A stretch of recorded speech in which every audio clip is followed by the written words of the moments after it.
Hi everyone. So today I wanted to share a really fun and quick little tutorial. I've gotten a lot of questions recently on my Instagram on how to paint these cute little fall trees, okay? And I can do these in as little as 10 seconds. I've been practicing a lot just to kind of beat my own record for fun. So yeah, just to let you know that these take not that long to do. Obviously, if you're a beginner, it'll be a little bit longer. But it's a super fun process, and I did want to go over that today and kind of show you quickly how I do this. So I have a few other examples here. You could see some green and yellow versions, and you could see how all the trees look different, right? They always come out kind of different, and that's the whole fun of this process. So I'm using some rough paper here that, you know, I hate wasting paper, so I always use rough paper, kind of paint on both sides, just to practice and not waste anything. Obviously, if I'm doing a final painting, then I'll use a clean sheet of paper, something like this, you know, if it's something that I really want to look pretty. But if I'm just practicing, I hate wasting. So that's why you're seeing this holy mess on, on these pieces of paper. Okay, for the supplies I'm using today, I've got two really fun brushes, and these are going to make the whole process just so much easier and so much fun for you. So first of all, I wanted to mention I have a discount code. So this code will give you 10% off on the King Art website, okay? And the code is Art by Bianca. So you just, you know, purchase your stuff there, and at checkout, you'll see a place for a code. You can write in Art by Bianca there, and you'll get 10% off.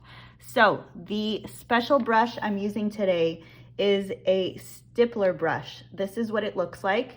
It's basically, you know, a brush that looks like this, like it's kind of chopped, and it's got these really nice bristles here, which allows you to create the effect that we have here, right? So you can see how it's created these little gaps in between all the bunches of leaves, which makes it look more like a tree.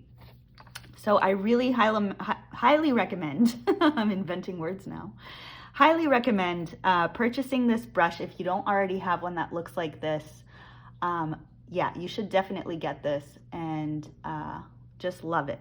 So this is the size half, it's 1/2.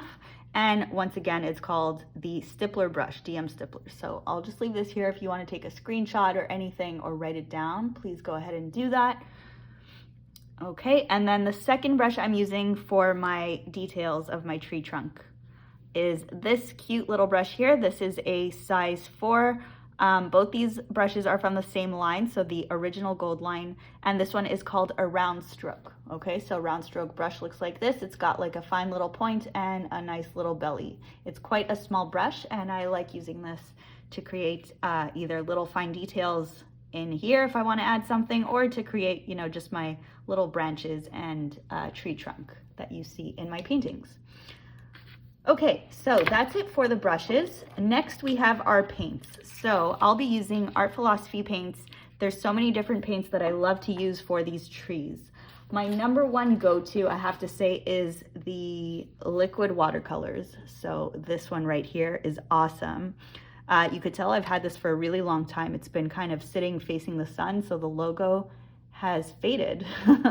And that's what happens when something's in sunlight for too long. Same thing can happen to your paintings. So it's very important not to keep your favorite paintings in direct sunlight so that you can avoid fading. Okay, just wanted to mention that for fun because I noticed it. So this is the orange-red color. These are concentrated watercolors by Art Philosophy. And once again, I have a 15 discount code for this company. So if you are interested in any of the supplies I'm using today, simply use the code Art by Bianca 15% at checkout on the Art Philosophy website.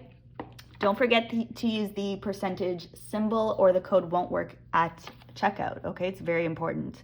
Some people forget and then they tell me, hey, your code doesn't work, what's going on? Well, the problem is that you probably forgot to use this, okay? So I did write it down so that you can clearly see what the codes are and what the websites are for the brushes and for the paints and paper. So the paper I'm using today is also Art Philosophy. This is the lovely paper I'm using today. It's a cute little pad. Really fun to kind of carry around with you, especially if you love painting outside like I do. It's a really good size. So this one is a 6x6. It fits in any bag or purse or knapsack. And it's just a very adorable size and good for doing practices. Okay, so that's it for the supplies. Let's get into the painting part now. So first thing you're probably wondering is, how does she load her brush? That is the question I get asked all the time. So I'm gonna show you exactly how I do this now.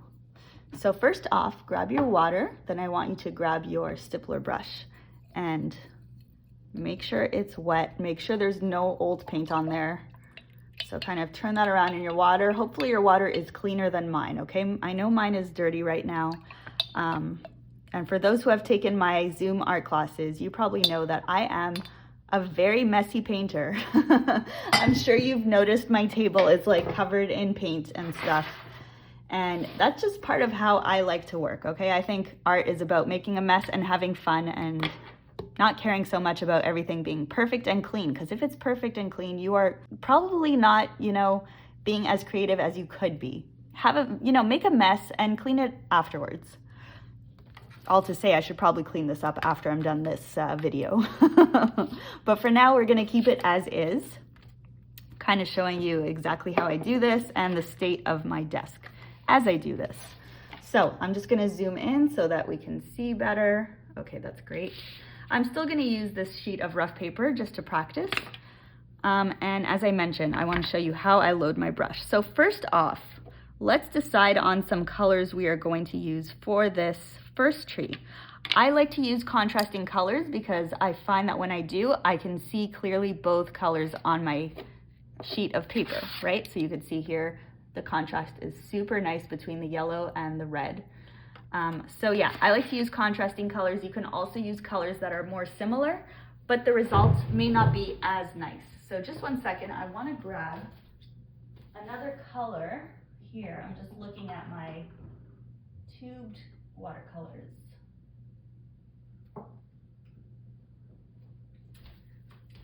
So I found another really nice green. This is a moss green.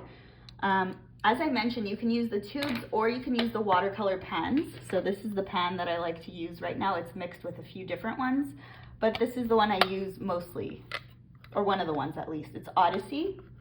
I actually thought it was the Classics, but yeah. So Odyssey I use quite often, but the one I use the most is called Classics palette. And yeah, I love it because it has the basic colors.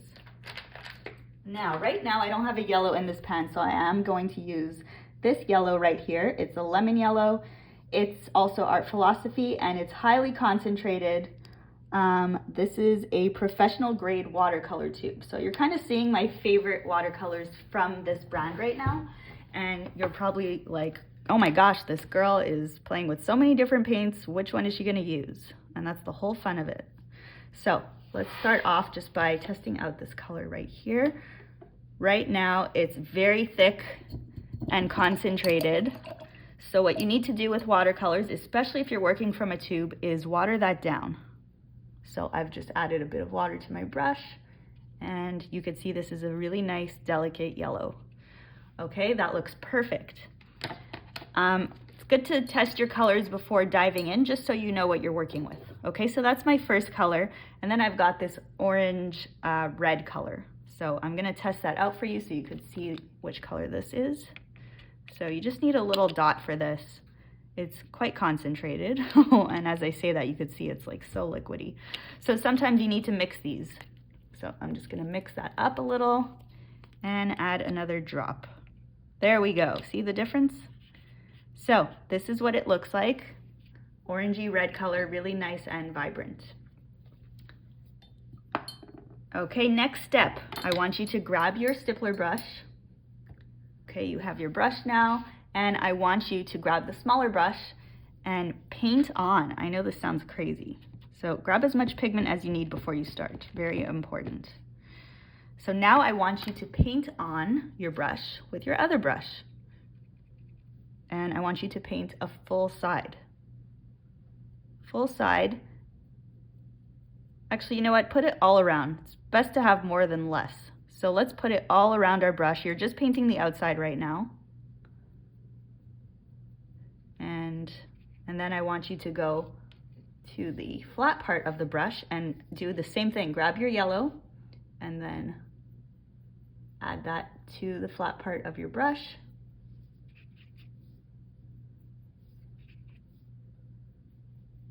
Okay, make it really concentrated. Let's test it out. It's looking awesome. You see the effect right there? That's what I want.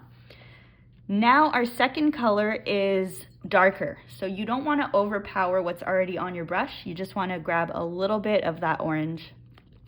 We can kind of do a little test.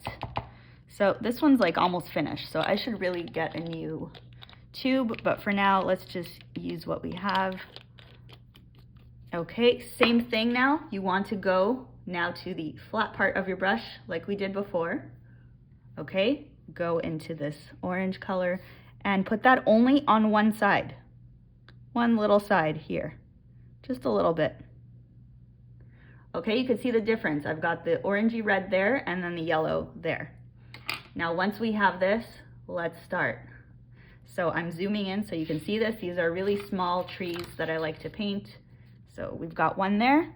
And now that you have this, you can decide which side. So if you put this side this way, you'll have the yellow on top. If you do it the other way, you'll have the orange on top. So you decide what you want where. I'm gonna do the yellow on top and just gently pat it down. Okay, once you do that, you'll see what happens. You never really know. So in this case, I can see that there's hardly any orange paint. So I'm really gonna go back in and add more. Okay, it's kind of trial and error. So that's why I like practicing a lot before I do a final of this. So I do suggest using your rough paper. Test this out before going to a final. Okay, so now I've put quite a bit more, I thought you could see that, but you couldn't. So I put quite a bit more orange here. All right, we've got lots of orange now, and let's start this over. We don't really need to start over, just kind of go over what we already have. So let's do this. Okay, gorgeous. You see how beautiful that is? And then you could do the same thing down here for a second fluffy tree bush. There we go. It's as easy as that, okay? And then if you want to add more color, you can always go in with your small brush. And let me zoom out a bit. So you could go in with your small brush back into your yellow. You can grab, whoops, very important to clean your brush. Otherwise you mix colors. So I'm just gonna go into my tube directly and make sure you water it down always.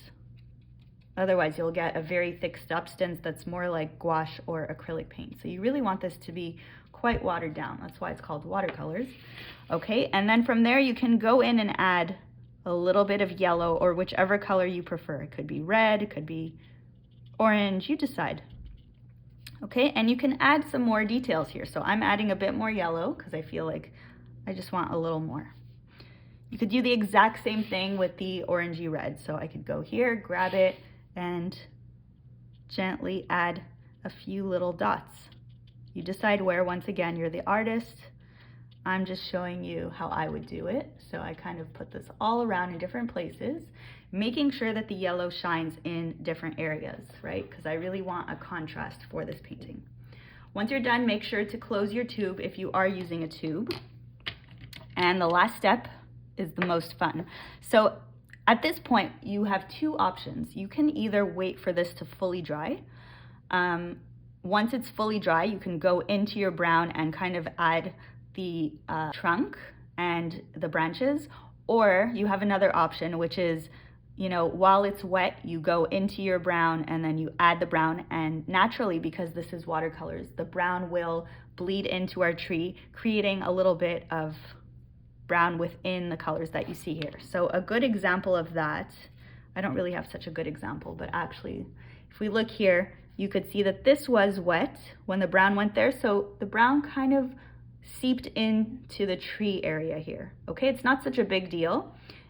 Here, I didn't touch it as much. You could see some brown went here, right? You could see it right there, because what happened was that this was wet and I touched the brown to the red. So the brown went inside the red and kind of made a bleed, okay? So if you like this effect, try it when it's wet.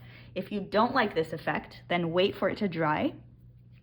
Wait for it to fully dry, and then you can go in and add your tree trunk.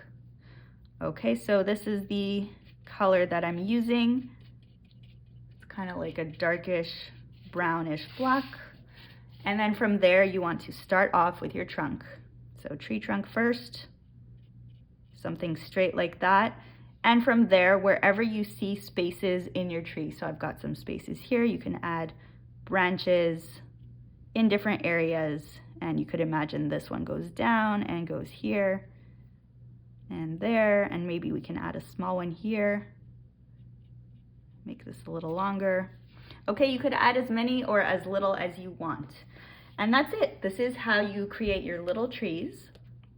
Obviously, this is just one simple example for you, but if you want to try this out, please tag me on Instagram. My Instagram is Art by Bianca, and I also have a watercolor group for beginners. So if you're new here and you're wanting to learn more, please join our Facebook group. It's called Watercolor Classes for Beginners with Bianca Rosen, and it's a really fun interactive group. Everyone can share their work there. I share news on all my weekly art classes.